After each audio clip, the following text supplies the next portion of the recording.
वज़ीर-ए-आज़म की ज़ेर सदारत जारी वफाकी काबीना का इजलास ख़त्म हो गया। वफाकी काबीना ने पेट्रोलियम लेवी मुतय्यन करने का इख्तियार पेट्रोलियम डिवीज़न को देने की मंजूरी दे दी। बजट पर बहस के दौरान अरकान पार्लियामेंट की तजावीज़ और तरामीम को फाइनेंस बिल का हिस्सा बनाने पर काबीना को एतमाद में लिया गया। ज़राए के मुताबिक इजलास में पाक भारत जंग और इसराइल ईरान तनाज़े में वज़ीर-ए-आज़म फील्ड मार्शल को खिराचे तहसीन पेश किया गया है। वज़ीर-ए-आज़म की ज़ेर सदारत जारी वफाकी काबीना का इजलास खत्म हो गया। डिटेल्स जान लेते हैं हमारे नुमाइंदे शहरियार खान से। शहरियार, कहिएगा इजलास में क्या डिटेल्स डिस्कस हुई हैं फिर? जी, तकरीबन पौने घंटे तक ये वफाकी काबीना का अहम इजलास वज़ीर आज़म शहबाज शरीफ की सदारत में जारी रहा और इस इजलास में जो पाक भारत जंग और फिर उसके बाद इसराइल और ईरान का जो तनाज़ा था उसमें वज़ीर आज़म शहबाज शरीफ, फील्ड मार्शल सैयद आसिम मुनीर और नायब वज़ीर आज़म इसहाक डार के जो किरदार है उस पर जो है उनको खराज तहसीन पेश किया गया। पाकिस्तान काबीना का ये कहना था कि पाकिस्तान की सिविल और अस्करी क़यादत ने मुदव्वराना अंदाज में सूरत हाल को काबू किया और खित्ते में कशीदगी को कम करने में पाकिस्तान का किरदार काबिल तारीफ है। इसके अलावा वफाकी काबीना ने कब पेट्रोलियम लेवी मुतय्यन करने का इख्तियार पेट्रोलियम डिवीजन को देने की भी मंजूरी दी और बजट पर जो है बहस के दौरान अरकान पार्लियामेंट की तजवीज़ और तरामीम को फाइनेंस बिल का हिस्सा बनाने पर भी इस काबीना को एतमाद में लिया गया और ये हिदायत की गई वज़ीर आज़म की जानिब से कि तमाम काबीना के अरकान और हुकूमती अरकान जो है वो जो है इस मौके पर असम्बली में इजलास में मौजूद रहेंगे। जी ठीक है शहरियार, आगाह करने के लिए बहुत शुक्रिया।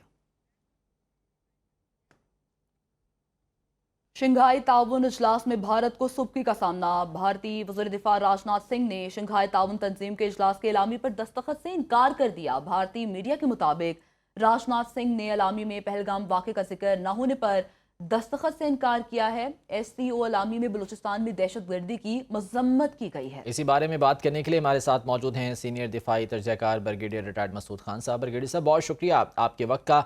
यकीनी तौर पर यह पाकिस्तान की एक बड़ी सिफारती फतह करार दी जा सकती है कि बलूचिस्तान में जो दहशत गर्दी हो रही है उसका जिक्र तो शंघाई ताउन तंजीम इजलास में उसके एलामी में किया गया, लेकिन भारत का वो झूठा फॉल्स फ्लैग ऑपरेशन यानी कि दुनिया मान चुकी है कि यह भारत की एक भोंडी हरकत थी, क्या कहेंगे?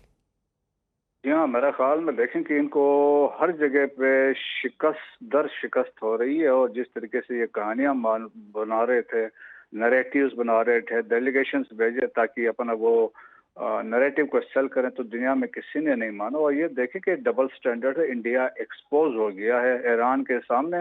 ईरान को तो ये कहता था हमारा बड़ा स्ट्रेटेजिक पार्टनर है और उसके लिए ये बहुत सारी कोशिशें करते थे, लेकिन अभी आप देखें कि जब पहलगाम वाला फास्ट ट्रैक ऑपरेशन हुआ तो पाकिस्तान ने तो कहा भाई सबूत लाओ, हम एक न्यूट्रल इंक्वायरी करवा लो, हम तैयार हैं। अब इंटरनेशनल कम्युनिटी ने भी यही बात की और पाकिस्तान को सपोर्ट किया। अब जब रिसेंट जो एस्केलेशन हुई है बिटवीन इजराइल ईरान में, तो उस पे भी इन्होंने एक डिफरेंट स्टैंड ले लिया, अपना आप को अलग थलग किया। जबकि एक तरफ से वो कहते हैं ईरान हमारा स्ट्रेटेजिक पार्टनर है, ईरान के अंदर इन्वेस्टमेंट कर रहे हैं, चाबहार इनके पास है, अडानी ग्रुप इनके पास है और इनके अपने लोग ईरान में बहुत मौजूद हैं। वहां से बैठ के BLF को हमारे खिलाफ इस्तेमाल भी कर रहे हैं। और अब देखें जब ये SCO का जो पिछला फोरम हुआ 18 जून प्रॉब्ली 18 जून को था, उसमें भी ये एक यूनानिमस कंडेमिनेशन के लिए बात हुई थी, तो ईरान ने इंडिया ने उस पर भी एब्सटेन किया, उस पर भी वो इन्वॉल्व नहीं रहे। आज भी जब ये बात हुई है तो देखें कि वहाँ पे पहलगाम के बाद वो तो कि फास्ट फ्लैग ऑपरेशन था, जबकि तमाम बाकी ममालिक हैं, देखें इसमें चाइना है, रशिया है और कजाकिस्तान भी है, किर्गिस्तान भी है, ताजिकिस्तान भी है, उज़्बेकिस्तान भी है, ईरान भी है, बेलारूस भी है। सब ने इंडोर्स किया डिक्लेरेशन को, जो टेररिज्म बलूचिस्तान में हो रही है वो इंडिया करवा रहा, तो उसमें तो कोई शक नहीं था। लेकिन इस पे जो इनकी इंसिस्टेंस कोशिश कर रहे थे कि पहलगाम का वहाँ पे एंट्री करवाएं, तो वो इनसे हो नहीं सकी है। लेकिन एक चीज़ ईरान के लिए बहुत इंपॉर्टेंट है कि ये लोग इंडिया एक्सपोज हुआ था और जो मेरा ख्याल में इनकी शुरू की आपस में ताल्लुकात है, अब इनको रियलाइज करना चाहिए कि यही वो लोग थे कि इंडिया के लोग थे जो ईरान में थे और दे प्रोवाइडेड इंटेलिजेंस, इसराइल को इन्होंने इंटेलिजेंस दी। दैट्स वाई जो इनके टॉप लीडरशिप की एसोसिएशन में आसानी हुई है और इनके बड़ी स्ट्रांग प्रेजेंस भी हैं। अब रिपोर्टेडली बहुत सारे ये पकड़े भी गए हैं, तो इंडिया हर फोरम पे एक्सपोज हो रहा है। देखिए ट्रांसनेशनल रिप्रेशन में भी ये एक्सपोज हुआ, पाकिस्तान में टेररिज्म करवा रहा है, قطر میں اسرائیل کے لیے سپائنگ کر رہے تھے، وہاں پہ جب وہ سب مرین قطر والے ڈیولپ کر رہے تھے. سو میرے خیال میں یہ ان کے لیے بہت ایک ہیومیلیشن در ہیومیلیشن ہے. جب پاکستان نے مارکہ حق میں ان کو پیٹا، پھر اس کے بعد بنیان مرصوص میں ان کو سبق سکھایا، تو ہر جگہ پہ شکست ہو رہی ہے. تو ان کی فارن پالیسی جو سب مانتے ہیں، ان کی اپوزیشن بھی مانتی ہے، دیٹ ہیز فیلڈ.